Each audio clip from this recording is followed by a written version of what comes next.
जिस शख्स ने वाहियात बातें की हैं उसका बेल का कंडीशन यही था कि वो दोबारा इस तरह की बकवास और हेट स्पीच नहीं देगा। उन्होंने इस तरह का भाषण देकर अपने बेल कंडीशन का वायलेशन किया है। देश के होम मिनिस्टर बोलते हैं कि उल्टा लटका देंगे अगर उनकी सरकार होती, तो फिर वडोदरा में क्या हुआ?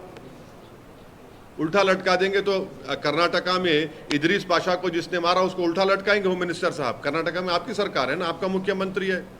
इदरीस नीतीश कुमार जो है उन पे कोई रिमोर्स ही नहीं है, उनको कोई तकलीफ ही नहीं हो रही उनको। कल इफ्तार की पार्टी में चले गए, टोपी सर पर पहन लिए, शॉल पहन लिए। अरे कुछ तो हमदर्दी दिखाते, गम दिखाते। और वो आरजेडी का जो नेता है वो कहता है कि ट्वीट कर दिया। अरे भाई ज़बान से बोलो ना। जहाँ कहीं भी हिंसा या वायलेंस होती है उसकी जिम्मेदारी वहाँ के स्टेट गवर्नमेंट पर आयद होती है। ये उनकी नाकामी है कि उन्होंने उस वायलेंस को रोका नहीं, और साथ ही साथ ये उन लोगों का भी उसमें इन्वॉल्वमेंट होता है जो अगर कोई प्रोसेशन निकालते हैं और वो प्रोसेशन में वायलेंस होता है तो जो ऑर्गेनाइजर्स है उनकी भी जिम्मेदारी उस पर आयद होती है कि उन्होंने उस वायलेंस को रोका नहीं बल्कि उसको आगे बढ़ाया भी। ये दो चीज़ें फैक्ट है, इसको कोई डिनाई नहीं कर सकता है। और तीसरी बात यह है कि जो कुछ बिहार में हुआ है, बिहार शरीफ में, जहाँ पर एक 100 साला मदरसे अजीज़िया को जला दिया गया, एक मस्जिद के मीनार को डैमेज किया गया और वहाँ पर एक टारगेटेड मुस्लिम माइनॉरिटी के दुकानों को निशाना बनाया गया, इससे साफ जाहिर है कि इसमें बहुत बड़ी प्लानिंग हुई है। और बिहार की नीतीश कुमार और तेजस्वी की सरकार को ये मालूम था कि नालंदा एक सेंसिटिव डिस्ट्रिक्ट है, नीतीश कुमार मुख्यमंत्री का होम डिस्ट्रिक्ट है, उसके बावजूद भी आप सासाराम में भी गड़बड़ हुई। तो ये सरासर बिहार में जो कुछ हुआ ये सरकार के ऊपर जिम्मेदारी आयद होती है कि उन्होंने वायलेंस को रोका नहीं, और उनको मालूम था, उनके पास रिपोर्ट्स, इंटेलिजेंस रिपोर्ट्स थे कि यहाँ पर वायलेंस हो सकता है। 2016 में भी इस तरह का एक वायलेंस नालंदा में हुआ था, और अफसोस की बात यह है कि वहाँ पर एक मदरसे अजीज़िया को पूरा जला दिया गया। 100 साल का मदरसा, 4000 किताबें, उसमें कुरान करीम भी है, इन्हें मैन्युस्क्रिप्ट से, रेयर मैन्युस्क्रिप्ट्स, उसको जला दिया गया है। और आपके वहाँ हुकूमत की नाकामी। और आप देखिए कि नीतीश कुमार जो है उन पे कोई रिमोर्स ही नहीं है, उनको कोई तकलीफ ही नहीं हो रही उनको। कल इफ्तार की पार्टी में चले गए, टोपी सर पर पहन लिए, शॉल पहन लिए। अरे कुछ तो हमदर्दी दिखाते, गम दिखाते। और वो आरजेडी का जो नेता है वो कहता है कि ट्वीट कर दिया। अरे भाई ज़बान से बोलो ना, कंडेम करो। तो ये पूरी खुली साजिश है कि बीजेपी इस तरह से ये जो राइट हुआ है बिहार में उसके ज़रिए से वो अपना कंसोलिडेशन करना चाहते हैं, और नीतीश कुमार और तेजस्वी यादव ये चाहते हैं कि मुसलमानों को बिहार के हमेशा उनके दिलों में खौफ पैदा कर दिया जाए। तो सुनिए, ट्वीट से काम नहीं होगा। आप सत्ता में हैं, आप मंत्री हैं, आप पावर शेयर कर रहे हैं, क्यों नहीं अभी तक आप और आपके चचा जाकर उस जगह का इंस्पेक्शन करते, उस मदरसे अजीज़िया का, उस मस्जिद को जुटाने की कोशिश की गई थी? क्यों नहीं आपकी सरकार ने अब तक कंपनसेशन का ऐलान किया? क्यों नहीं अभी तक आपने उन पुलिस वालों के खिलाफ एक्शन लिया जिनकी मौजूदगी में वायलेंस हुआ? क्यों नहीं आप ये अरेस्टिंग जो लोग किए कर रहे हैं?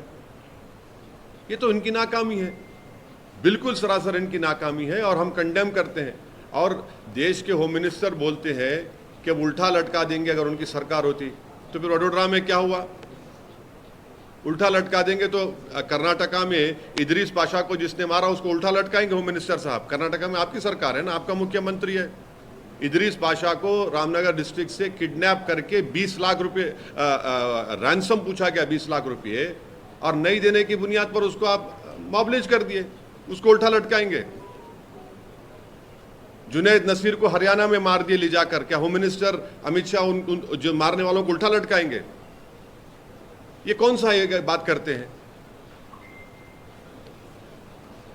तो बंगाल के हिंसा को कैसे देख रहे हैं सर? मैं जो वायलेंस होता है उसकी जिम्मेदारी स्टेट गवर्नमेंट पर आयद होती है, वो उनकी नाकामी है।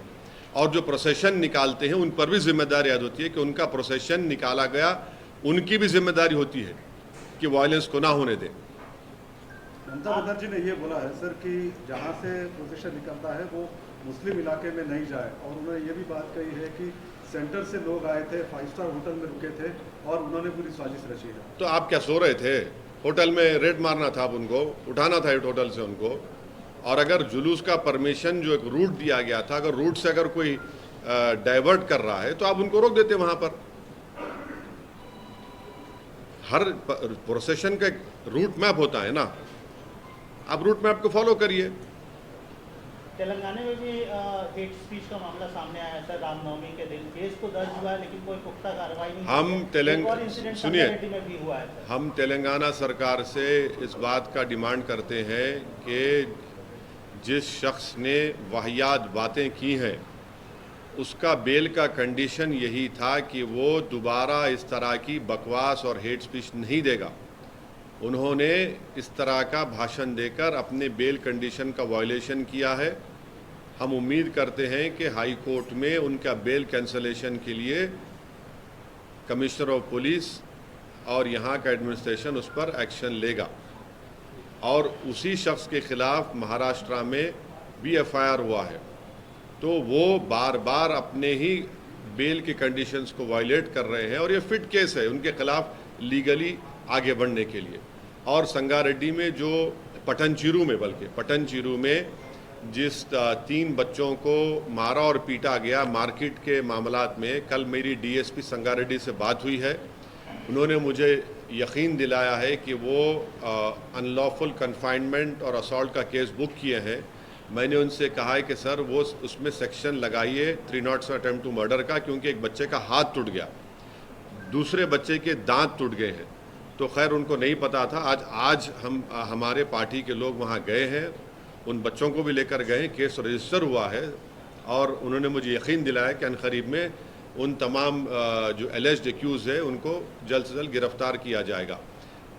इस तरह कि देखिए बीजेपी आतंक कर रही है, अब आप हमारे साथ रहिए। और वहाँ पर बीजेपी क्या करती है कि मेजॉरिटी कम्युनिटी को बोलते देखिए आप अनसेफ हैं। तो दोनों का सियासी फायदा हो रहा है। नुकसान कौन उठा रहा है? गरीब उठा रहा है। किसका मदरसा जला, किसकी मस्जिद पे हमला हुआ, किसकी दुकान जली, कौन जेल को जा रहा है?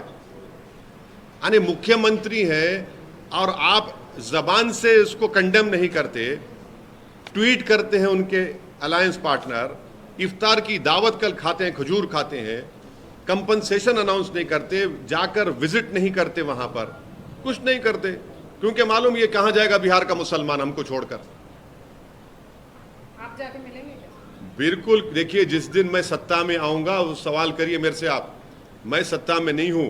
सत्ता में जो लोग हैं उन्होंने संविधान पर कसम खाई है और देश के होम मिनिस्टर बोलते हैं कि उल्टा लटका देंगे, उनकी सरकार आएगी। अरे उल्टा लटकाइए ना बिल्किस बानो के कातिलों को, रेप करने वालों को उल्टा लटकाइए। इदरीस पाशा के जो मॉब लिंचिंग हुआ रामनगर डिस्ट्रिक्ट कर्नाटका में, किडनैप करके मार दिया गया उसको।